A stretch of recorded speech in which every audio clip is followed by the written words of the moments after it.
Hello, everyone. Welcome to Recruits Draftcast. My name is Rick Springhetti, and I am here with the man himself, Grant McCagg. Grant, what kind of day is it today? Rick, it's a great day to talk hockey. Absolutely, my friend. Absolutely. A lot going on in the Habs land this week, even though it is summer and it's around 40 degrees around here. But, even at 40 degrees, it's still a good time to talk hockey, as you say. And, Always. between the Habs development camp, rumors and stories and speculation, we're going to touch on all of that. We're going to look at a few things. And of course, Grant will be gracing us with some great clips that he put together for hockey fans, for Habs fans. You'll really enjoy it. It's always good stuff. And so, Grant, let's just get right to the bone. Let's just get right into it. I think the biggest story this week is not even something that actually happened, but something that has been speculated.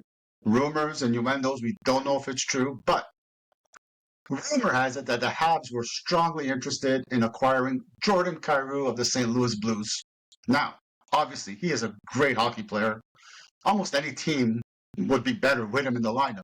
But, hey, is he an upgrade on what the Habs currently have? And B, would the assets it would cost to acquire such a player be worth it for the Habs?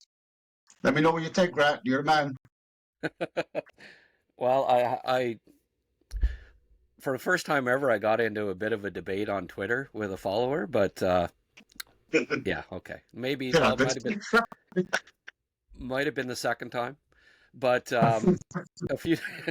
No, he said, well, picking up Kyrou would be a no-brainer because he would be a similar upgrade to picking up Dobson, and I'm thinking, okay, so you're saying picking up Kyrou would be like and playing him over either Slav, Demidov, Line or Caulfield would be akin to Dobson playing over David Savard, like a similar upgrade. Now, I don't know. Do you think that that's a similar upgrade, Rick? No, no, no, not at all. I mean, one player fills a hole that was, no, I wouldn't say a hole, but one player is an obvious upgrade. One player doesn't really fill a hole, and I think we know where we're getting with that, right?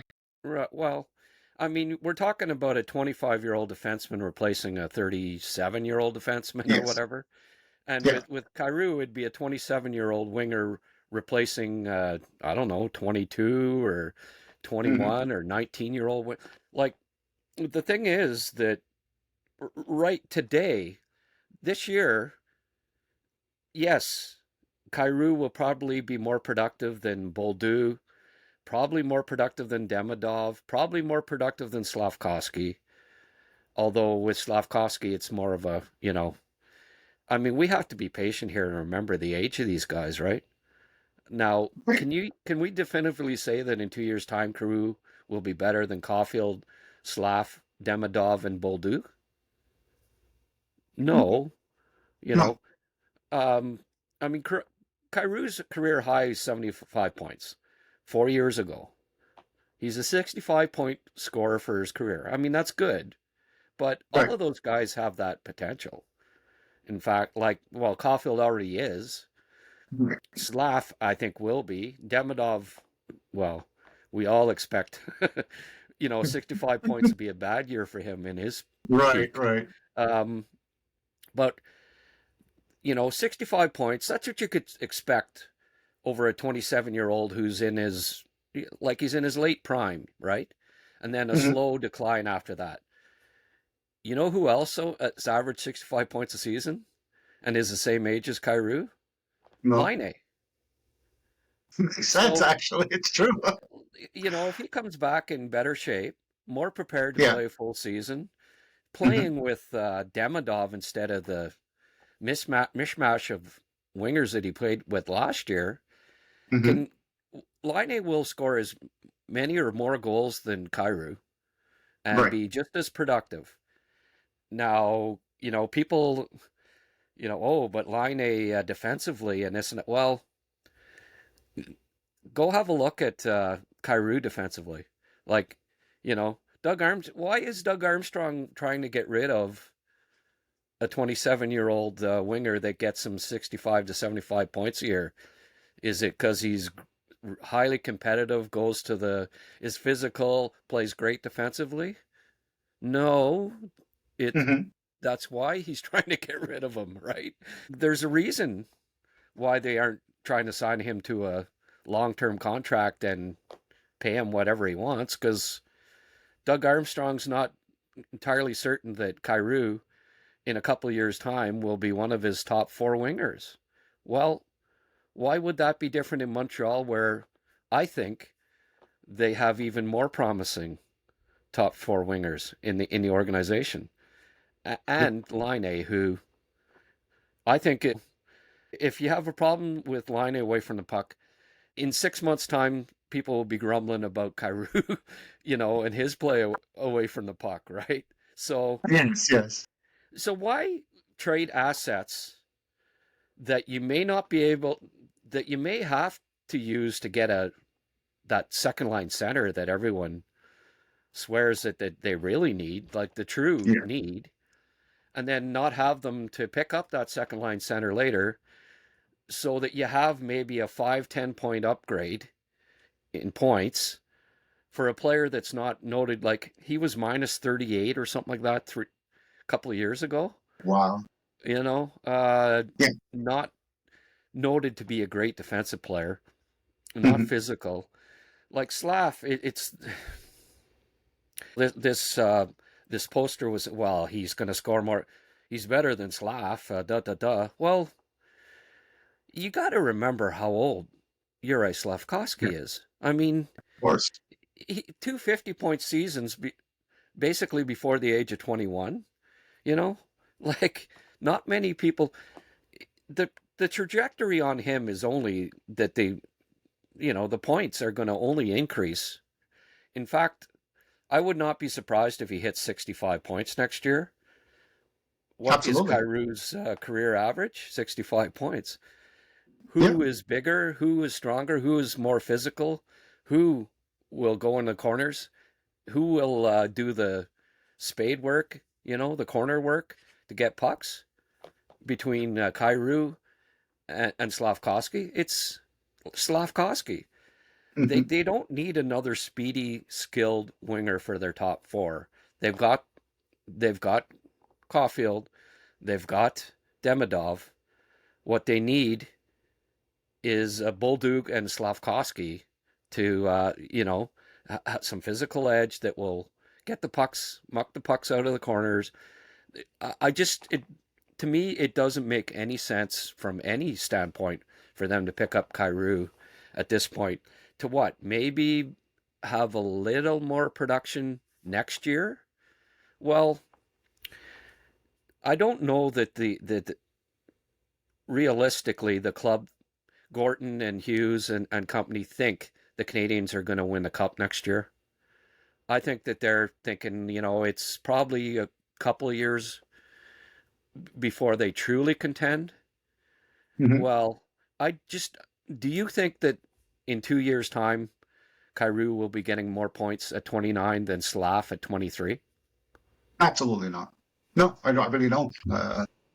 And he's got his 65 points playing on that first line, getting all the power play minutes and all those things, right? Where if he joins this Montreal group, well, he might not be getting those first line minutes and the first power play opportunity with Demidov, Slav, Caulfield, Suzuki, and all those other guys. And so it becomes, and it's a little bit like the first thing I thought of was a few years ago when LA spent so much to acquire Pierre-Luc Dubois.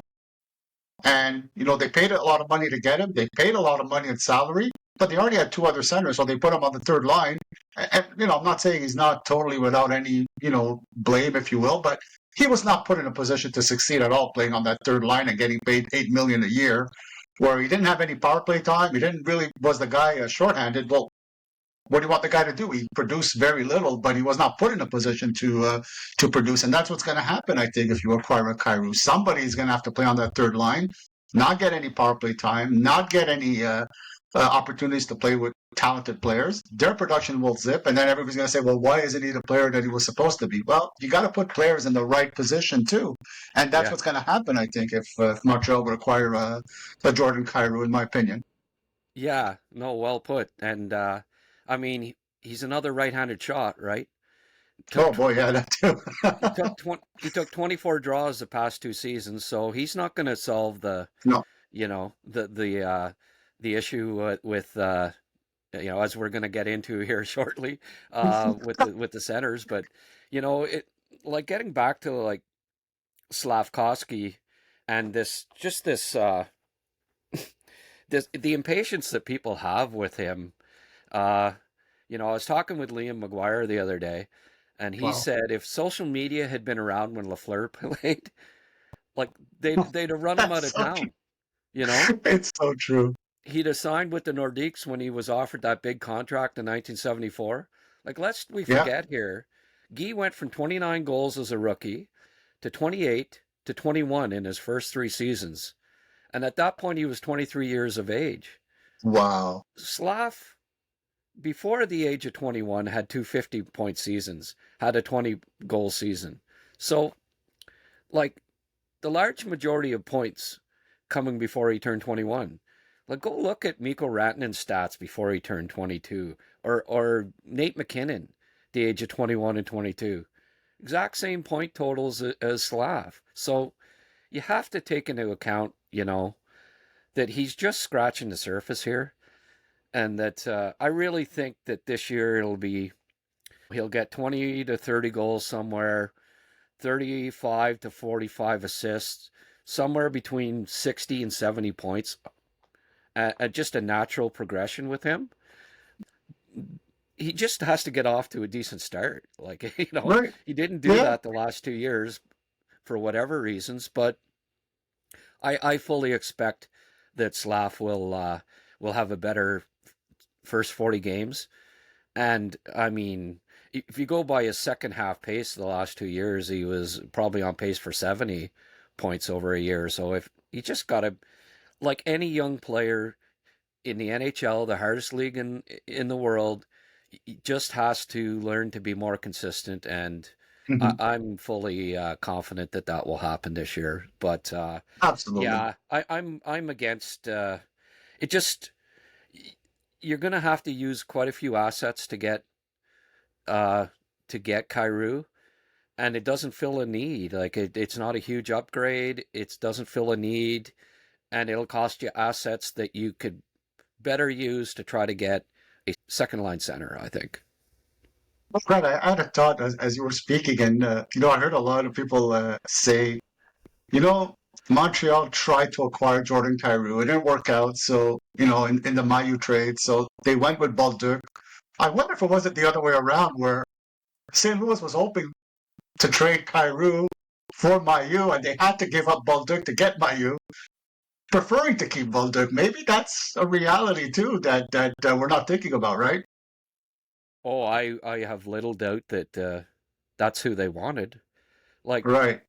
the difference in salary, Yeah. uh, you know, the the core that they're building, the 19 to 25-year-old core that they just keep expanding, like Hmm. they're looking for 2 to 3 years down the road. I And two agree. to 3 years down the road, Demidov, Slav, Bolduc, all these guys are just reaching their prime, right? Yeah. Yeah. Hudson, Gooley, all those defensemen, they'll be just reaching their true primes, and that's when they're going to be. That's when they're Yeah. really going to be good. And 3 years And I think time, you. Kyrou's Uh, 30, and he's on the yeah. decline.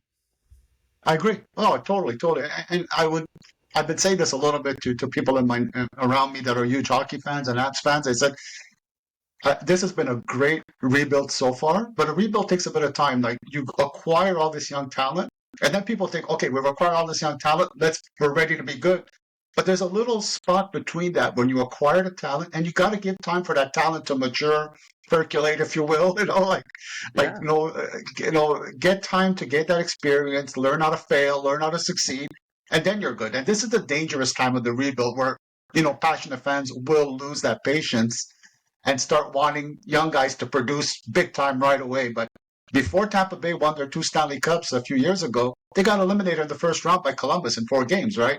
They Yeah, didn't panic. They didn't sell everybody. They stayed the course, and bang, 2 Stanley Cups later, and they contended for a few years. So this is the next 2 or 3 years where fans have to be a little bit patient and let the team time to really gel and mature and become the experienced NHL vets you need to be to win a Stanley Cup. exactly. And you could say the same thing with Florida too, right? They had that Right? they had that monster regular season, got eliminated early in the playoffs, and did they Mhm. panic? No. They stayed the course and kept building, and now have been in 3 cup finals and 2 straight Stanley Cups. So Right. absolutely, they're not they're not in as big a rush as a typical Habs fan is to, Yes. you know. Um, Yeah. yes, Kyrou might score a few more goals than Demidov or Slav if you got him this year, but the goal isn't to try to win the cup this year and then that's it. Like, no, Yeah. the goal is to contend for the next decade and Absolutely. only build. Like Gooley, we have to remember that Gooley and Hudson and Jackeye and Struble and all these young defensemen, typically you don't really find your true comfort level. Obviously, Hudson's an exception, but with the other guys in particular, you don't really get your true comfort level as an NHL defenseman until you have at least 200 to 300 games under your belt, right? Mhm. So I and them trading Mayu, someone might say, well, they want to win now because they traded Mayu for Dobson, but Dobson's only 25, and Yeah. in the defenseman years, he's just now reaching his prime, right? And I he's agree. got a decade. He's got a decade along with Demidov and Yeah. Slav and the other young core. They've got a decade now to be Yeah. contenders, and I can Oh see yeah. the Canadians over the next 10 years being being in the mix substantially every year. That's going to be awesome. But to get to that point, Grant, there is a bit of a hole to fill with the Habs lineup right now. I think we all agree, right? And I think you mentioned it. My gosh, you got to find a left-handed center that could win face-offs and take on big minutes because right now that is really scary. Uh, how critical is it be that they fill this hole, and even in the short term, for the Habs to be able to continue to advance? Well, it's an interesting question. I mean, Dvorak took more than 1,000 faceoffs last year, right? Mhm. Despite only Right? averaging 15 minutes of ice time per game. Oh So yeah. quite a few of them were situational. You know, Yes. who who was taking the draws to start overtimes? You know, Yeah. anytime in their own zone on his side, it was Dvorak out there. So yeah, I mean it's an issue, you know. Uh, I mean, Dvorak was one of the main whipping boys along with Matheson last year till he Mhm. started producing more consistently. It's always about points, right? But his Right. value Absolutely. as his value as a lefty taking draws and winning more than he lost was always underappreciated. So, Yes. um, but Newhook is a lefty. So is Bolduc, right? They're both slated to be in the middle lines where faceoffs will be more of a question mark, as Suzuki and Evans are solid in the dot, right? Right. Um, Slav is a lefty, but he only took 19 draws last year and won 5, so 26%. I think they're probably going to, that's one of the things in the off season they're going to be doing is getting Slav to maybe work on his face-offs a Right. little more and hope that he can eventually learn. He's certainly got the size Right. and strength to, if he can learn technique a little better, at the very least he can tie up the opposing center. If he, Yes. At least. so I think Bolduc, that's another thing he'll be working on face-offs this summer, and I think they hope, and it's another reason why I I really think that they wanted Bolduc and not Kyrou in that trade Yeah. because he's a lefty, right? And he has played. Kyrou, by the way, is right-handed, so it Yes. doesn't. I think, oh, I already It mentioned won't help. that, but Yeah. so, it's another reason. And I think they hope that situationally, Bolduc, and they'll work with both him and Newhook, continue to work with both them, and hope that they Yeah. can they can take some situational draws on their strong side. We saw Newhook take a lot of, you know, draws on his side, right? The past year, and he Hmm. did improve. Newhook is a better face-off man than he was 2 years ago. So, Hmm. you know, bring in Yannick Perreault and Guy Carbonneau, and Well, you mentioned Bolduc. I don't know if you had heard, but the Francophone station was reporting that he did work with Mark Bureau this past week in Quebec City on his face-offs. oh, That was some good news that probably didn't get out so much in the Anglophone side, but it was mentioned that I think he had spent ooh, two sessions or three sessions earlier this week good. in In Quebec his City working office, with Mark Bureau. Hmm? in his office, little. In his office, in his. See, I Sorry about that. I was a bit slow on that one, but yes, I get it. yeah, no, that's good. That's encouraging. And Mark Bureau was, you know, Solid. well, it might have been the best part of his game, with his Yeah, yeah, face-offs. Uh, yeah. but But I find it interesting that the Habs didn't even pick a one right-handed center in the draft. Um, mm, when there were folks telling me that they absolutely had to draft one or more. The two no, I centers they don't think drafted that's. were Papanicus and Mooney. They both shoot right.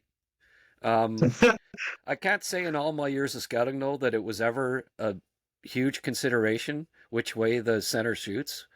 Like when Hmm. you didn't rank a left center higher than a right center, because of which way they shot, like ever. Like I asked a couple of scouts this past spring because it had become a topic among Habs fans, Hmm. like Hage, um,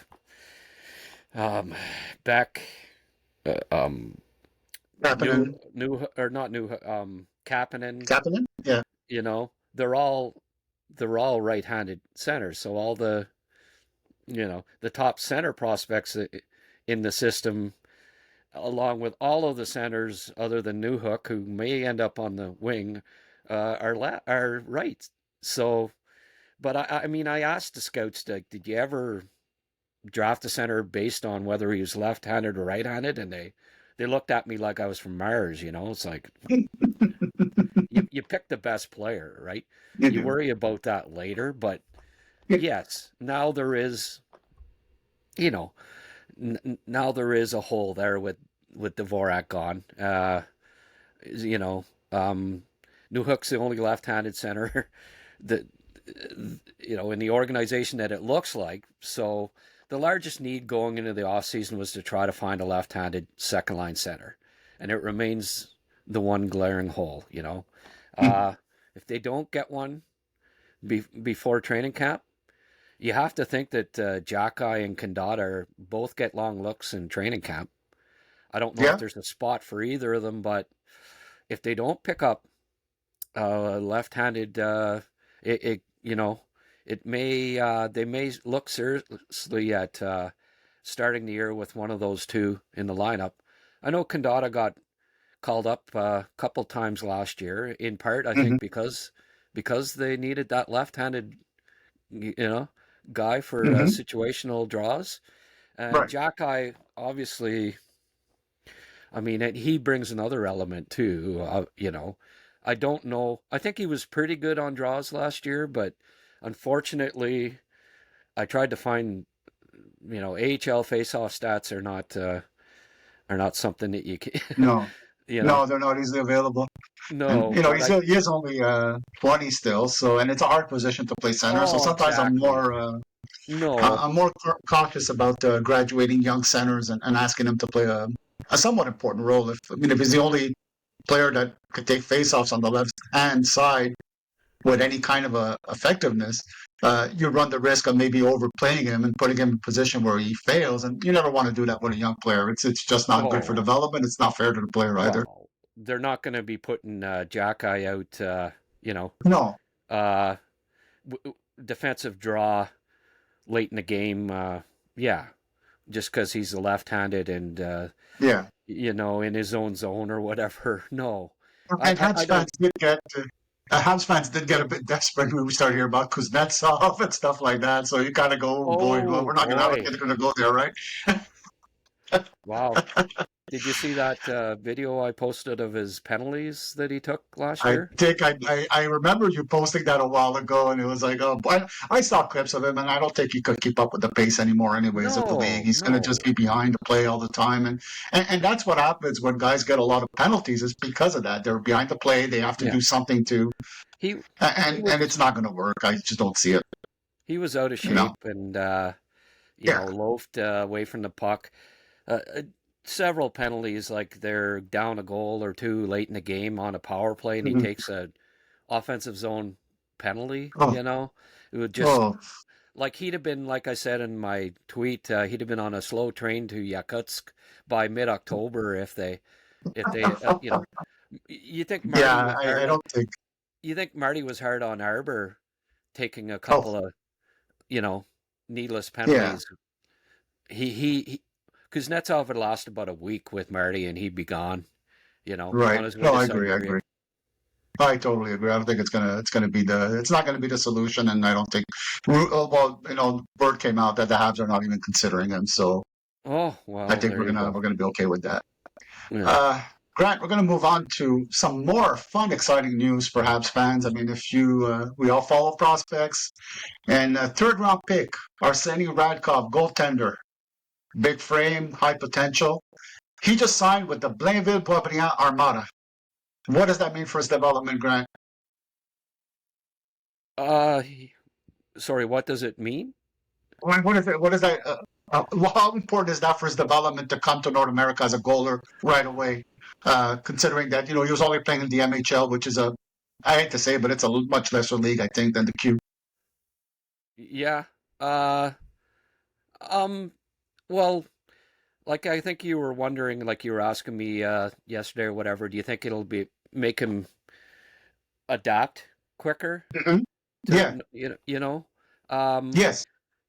I don't know, being on a good team, right? Is that advantageous for him? I don't Yes. know. Like, I mean, I always point to Patrick Roy when it comes to goalie development. It's true. He went 16-25 and had a 555 goals against average for Granby the year after he Right. was drafted. And I Yes. mean, the following year he was Montreal's starter and led them to a Stanley Cup. So, you know, do you Yeah. develop better when you got, you know, when you don't get much work or like that or when you're very busy, like stopping a lot of Hmm. pucks. I don't know that it necessarily matters that he's going to a good team. What I think though is more pertinent is that he'll be playing, in a Montreal suburb, right? And the Canadians will Right. be hands on, help him to adapt to North America culturally, and much better than if he was playing in like Prince George, right? Or Right. something like that. Or Yeah. especially if he was playing in Russia again. I think it's Yes. great that they, and who knows, perhaps he lives with Demidov this season, right? Give them both a familiar countryman, two Russian Yeah. teenagers trying to adapt to North America together. I That's wouldn't be true. surprised. Like it's just another example of this club thinking outside the box. I think, I was wondering if they may try to make an arrangement with Blainville to draft one of their 2025 Euro picks in the import draft. And sure enough, Okay. that's exactly what they did. And Yeah. it's a Russian, and he could. It wouldn't surprise me if they lived together. Him and Demidov, maybe somewhere, kind of situated midway in between the two arenas, and because it would make sense, right? It would help them both adapt. So, Well, uh, and the great thing is that there's a subway station right at the Laval Arena, so he doesn't even need a car to oh get around. Practically, he could just no, jump on exactly. on the subway system and get there, and it's easy, right? So if Demidov even lives in the downtown core or something like that, within minutes, Radkov is on the subway right to Laval in Yeah, 20 minutes. yeah.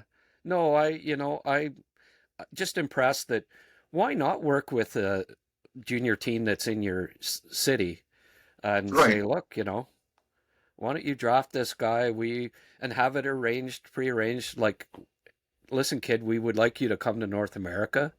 You know, I'm sure it was all the consideration before they ever drafted him. Even like, can he get out of his contract, or did he even have a contract in Russia? What are the odds that he'd come over this year? Pretty good. Let's talk to Blainville. Let's say, look, you know, be great if you. This is a good prospect, and obviously anybody that's drafted in the top 3 rounds, you know, typically the junior team's going to say, "Oh yeah, okay, he can help our team," right? He's if Oh, he's a top 3 round draft pick in the oh, NHL, yeah. he can play in the queue, right? Right. So Oh yeah.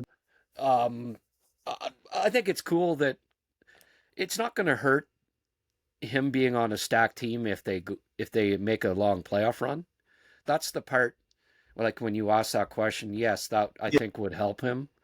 Obviously, not getting any playoffs and being on a crappy team that may not help his development. But if they go to the Memorial Cup, you know, he has really good playoff. He plays against strong teams in the playoff. That's only going to help his development. So Right.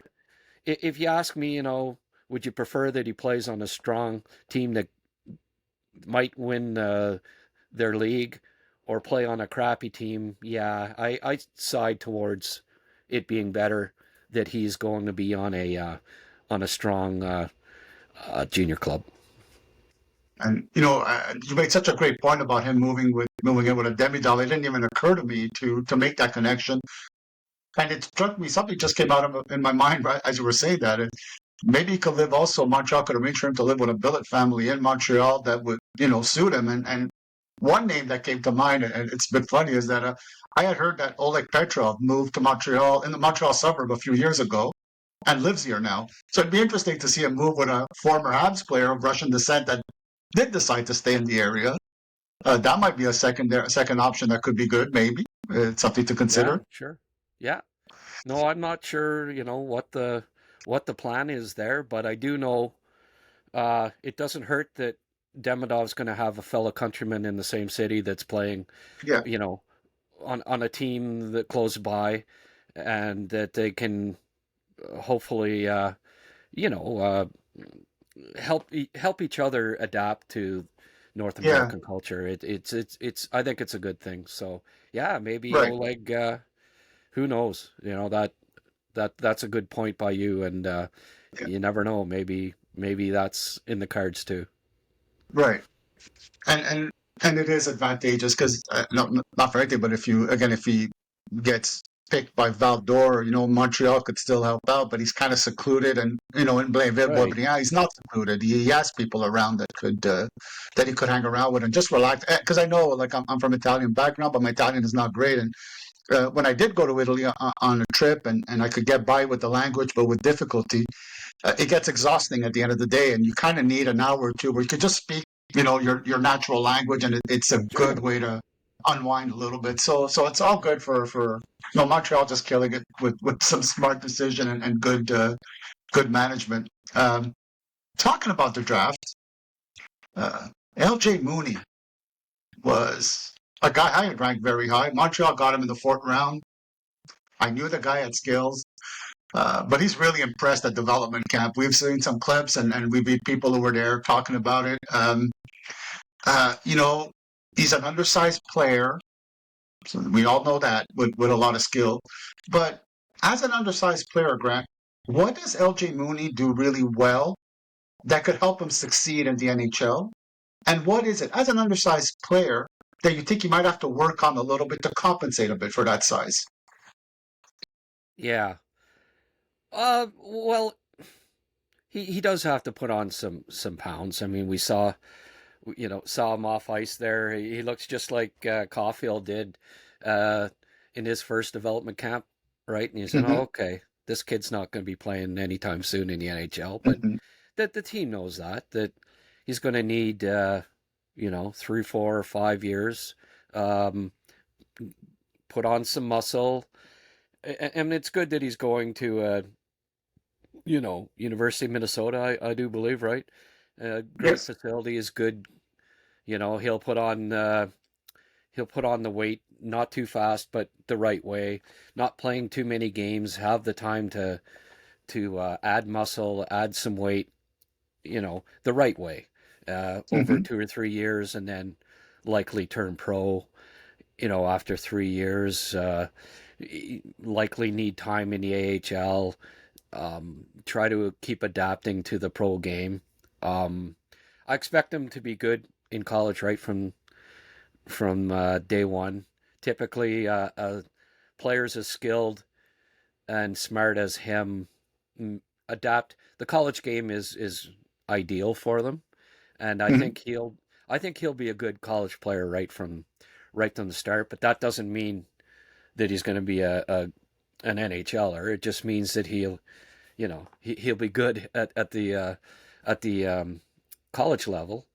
Uh, I don't know if he I don't know if he'll make the NHL. I mean, there's been a lot of you think of somebody like Rocco Grimaldi as a good comparison, Yeah. who was Right. drafted high, a lot higher, Yeah. was just a fantastic junior. Like I think I ranked him top 15, and I never Yeah. ranked somebody that size. Uh, No, you I know, remember that. Yeah, you had him really high. You had a yeah, very high opinion of him for sure. that high. But he had it just for a player that size. It's rare that you can make that jump. Joe Hicketts, remember how good he was in junior, 5'7" Yeah. defenseman. Just not. Yeah. He was a 45-minute defenseman on World Junior teams for Canada, and people saying, "Oh, well, he'll play in the NHL. Look at how good he is in junior." Well, Hmm. it's not the same game, right? No. It's Right. just the NHL has 6'3" guys that can skate every bit as well, and so it's going to be a tough slog for him. But he reminds me a lot. His skating and edges and skill remind me a lot of Caulfield. Like very Oh wow. very similar skill level. Obviously Caulfield's a shooter and he's not. He'll be a playmaker. But he sees the ice extremely well. He's always Hmm. going to get assist. He's an elite playmaker. But what I think, if he does make it, and I think it's probably 50-50 at this point, I'd say. I mean, fourth Hmm. round pick, 50-50 chance he makes it. But if he does, Excellent. he'll be good. He'll Hmm. and it'll be because he's competitive. Like we've seen that with him, just like Caulfield. He's not afraid out there. He works hard, works his butt off, good away from the puck, competes, hits. Uh, so I think there's a decent chance. I think 50% on a 5'7" guy picked in the Oh fourth yeah. round. That's a pretty high percentage.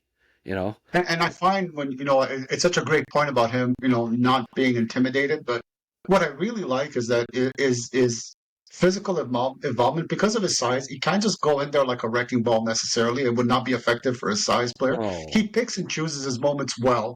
yeah, When he sees an occasion to hit, he'll do it. If not, he'll just play a smart game, positional, right. grab the puck. It's not like he's running around needlessly and just constantly getting hurt or constantly being, pounded and not being able to play his game. So there's an intelligence to the way he plays that I really appreciate that matches well with his skill. Yeah. Well, that's exactly what Caulfield's. You Yeah, could have been describing Caulfield there, right? that's great. That's true. So, yeah, you pick your spots, and yeah, uh, I think he's a good prospect, but Has fans have gone a little overboard with it. Like, I noticed somebody put up like I don't know, it was a list. Uh, Top 10 Habs prospects, and he was ahead of Kapanen, and it's like, okay, slow down here, No, guys. not yet. Like, Not I yet. mean, Not yet. Let's take it easy now. well, because he had one really impressive summer development camp scrimmage. You put him ahead of Kapanen, like Yeah. maybe there's a there's a small chance that he ends up being a better NHLer than Oliver Kapanen, but Oliver Kapanen's a hell of a prospect, and Yeah. he's the one guy that I think, when we talk about, well, we're going to pick up a second line center, da da da, wouldn't shock me if Kapanen snags that spot. He, maybe it's a little early for him, but he's got 3 years of pro experience now. He fantastic in the Swedish playoffs. I thought he was really good in the AHL too, in the playoffs. He plays a really gritty. He's got a Mhm. real edge to his game, and he's so smart, good size, very, very intelligent player, and he's not going to hurt you defensively. And Mhm. I don't know, I think he's got at least 50-50 shot of being of winning that second line center spot. And him and Doc maybe switching on and off, you know. Right. Um, but he's very good on. He's going to be a good face-off man too at the NHL level as he goes along, and it won't hurt you defensively. And I think the offense is going to start coming this year for him. He just Mhm. it takes a while to adjust to the pace and the lack of space at the NHL level, and Yeah. I think he will as this year goes along, and you'll see more and more production at the NHL level from him. Absolutely. I could see that happening. I mean, it's going to be a fun camp for sure. Grant, just to get back a little bit to LJ Mooney, if I may. As you said, we played with Minnesota this year. I went quickly to look at the roster. It's right now doesn't look super deep, but there's some good talent too for him to play with. So it's a good situation. I think he's going to have some talented players, but it's not so much depth that he's going to be buried also in the fourth line. So that's a good thing. But Grant, we talked about how good he is and how he's got some skills and all that stuff. But how about we show the people what he does? What do you say about that? Yay! I just happen to have a video here. Hey, look at that. All right, well let's have a quick look at this is Mooney against Latvia. Look at the what I loved was that the defenseman used him as the okay. We're just gonna dish this puck to Mooney and let the little guy just motor, right? He's awfully quick, and really I like uh, his zone entries because he's so fast and quick, and his edges. Like here you go again. See, 2 foot pass to Mooney.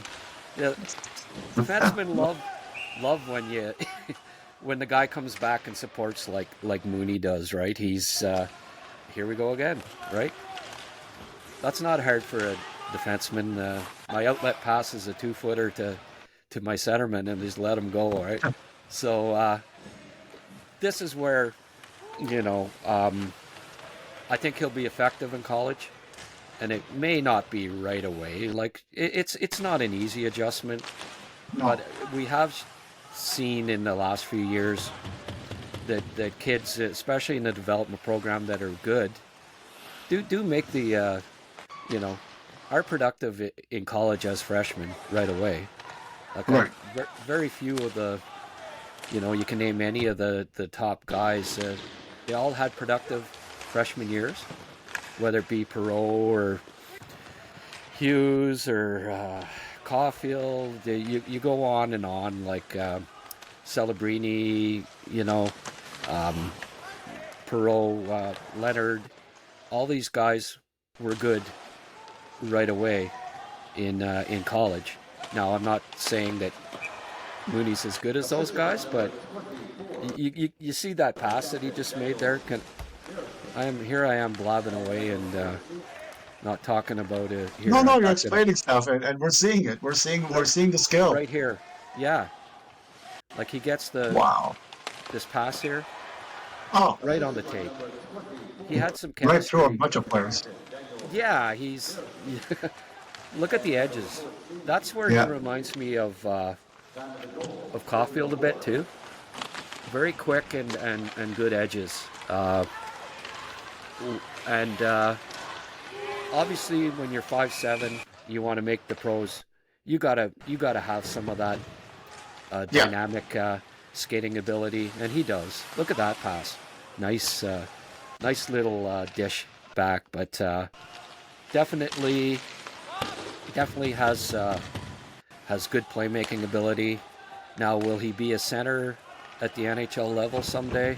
Eh, what do you think? The odds aren't I'm with not it, right? thinking. I'm not. No. But Grant, the one thing that strikes me as I'm watching these clips, when you have those kind of edges and almost that size, there is one advantage is that you have that low center of gravity. True. He's going to drive opponents nuts trying to keep Oh up with yeah, him. Just totally crazy. yeah. Well, I mean, I remember back in my playing days, the little quick guy that was super skilled. They weren't easy to, you know, No. they weren't easy to contain because they just beat you. Look at that move, by the Yeah. way.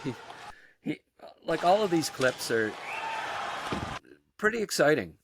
He's the Oh kid's yeah. got the kid has tons of skill. He's smart. You see the motor on him. He's always it's always going right. So Yeah. uh, I mean, for a fourth round pick, it's just like I like how they think outside the box to the normal NHL club when it comes to drafting too. Hudson. Well, yeah, he's small. A lot of teams wouldn't have taken him in the top 3 rounds. I know NHL scouts say, "Well, we won't draft him. He's just too, he won't be able to play because of his size." Well, you get to the 60th pick, anywhere after that in the draft, and the odds that you make the NHL are about 25%, right? Yeah. Maybe 30%. Well, you know, so 70% of the players have flaws of some Of description that may course. keep them out of the. When your only flaw is that you're not as tall as the other guys, it's worthwhile taking a flyer on the kid. And when it comes to the fourth round, like they picked up Papanakis and Pickford with third round picks. They didn't even Mhm. need to use one of those. And when it gets to No. the after 100 in the draft, you're down to what, 15, 20% of the players ever become regulars in the NHL at most. Hey, why not take Yeah. kid that was lights out I think he was second in assists at the U18s, right? So the Right. best playmaking forward at the U18s, who was fantastic, who has NHL skill and smarts. Hey, compete NHL competitiveness. So t- by the fourth round, take players, like that. Why not? Why not take a Right. flyer? It worked with Hudson, more than Yeah. worked with Hudson. So they're thinking, okay, we'll take Mooney. And again, that's thinking, that's thinking outside the box, and I think it's just a great pick at that point in the draft. And I always also tell Habs fans, you have to remember that you look at it as a fan and you see the players they draft, and as a fan, you go, I can't wait to see this guy in a Habs uniform in 5 years. But you got to think that you're also picking up an asset. He might not be Oh, playing with the Habs in 5 years, but if he absolutely. matures and becomes an excellent prospect, well, either he replaces a veteran that's going to be due for a huge contract that you could get, he comes in at a much lower contract, or he becomes an asset to acquire something that you desperately need, and that becomes a win-win for the Habs. So you also have to look at it that way too, and say, we are picking up a player for our organization, and we're picking up an asset. It could be one or the other. Yeah. Oh, yeah. And I think he'll be very productive in college. And Hmm. 3 years from now, you know, rosters change, they evolve. Canadians today, considered, even though it's not really true anymore, that they're considered to be a smaller team when I think they're average, you know, Yeah, yeah, average size and weight now. But 2 or 3 years from now, is Gallagher still there? That might be around when he retires, And you've got kids like Thorpe, Papanekas. If one or two of these guys make it, and Flo, and some of the bigger guys that they've been drafting, they won't have a small roster. They'll have a Not at good all. sized roster, and Yeah, you can insulate a kid that's a little smaller too if you've got the complementary pieces. So, uh, absolutely. you know, like it. Yeah, I don't know that he'll ever play for the Canadians, but I think there's at least a 50% chance that he'll play in the NHL at some point. Uh, so that's a good asset for a fourth round pick. That Absolutely. when the percentage is about 15-20%, and I think this kid's more like 50%. Well, if you do the math, that works out pretty well. Yeah. Grant, we've had a fun show today. Can't thank you enough for all the work you put in. Putting this wonderful montage of LJ Mooney, and there's a lot more. Hockey fans, Habs fans, strongly recommend. Go on YouTube. Recruits 9700 is the place to be. Grant always puts up some really, really good content, some nice clips to give you a good idea of what the Habs have in their system. And there'll be much more coming up in the coming months. We're excited about it. Grant is not taking the summer off, believe me, folks. He's working really hard. And we really hope that you'll go on, subscribe, and just get that content that you deserve. The very good stuff. Grant, once again, thank you very much on this Yeah, wonderful Sunday I morning. As you said, if you may also, you want to add something, please. yeah, it's Recruits Hockey 9700 is the Oh, uh, is the YouTube channel, just so people, I you were close. And Recruits is, if you look up in the corner, Recruits, that's how you spell it. yes, No I, as Steve Lloyd always says on TSN 1200 when I get on there. Recruits without the I. So yeah, it's Recruits Hockey 9700 is our YouTube channel, and go on there, subscribe. I'm gonna put up a bunch. I posted a whole bunch of videos that were unlisted before. Gonna be putting out a lot of Habs prospects, draft prospects, up on the site. That's where you see this YouTube video as well. So go there, hit subscribe, and I do have a very. I'm working on something big, and we'll probably be revealing it sometime. I don't know. We plan on doing this every Sunday if we can. Rick, that's the yeah, plan, right? We're gonna absolutely, we're gonna put out a. It'll be the Rick and Grant show here every Sunday. I think that's a great absolutely. day.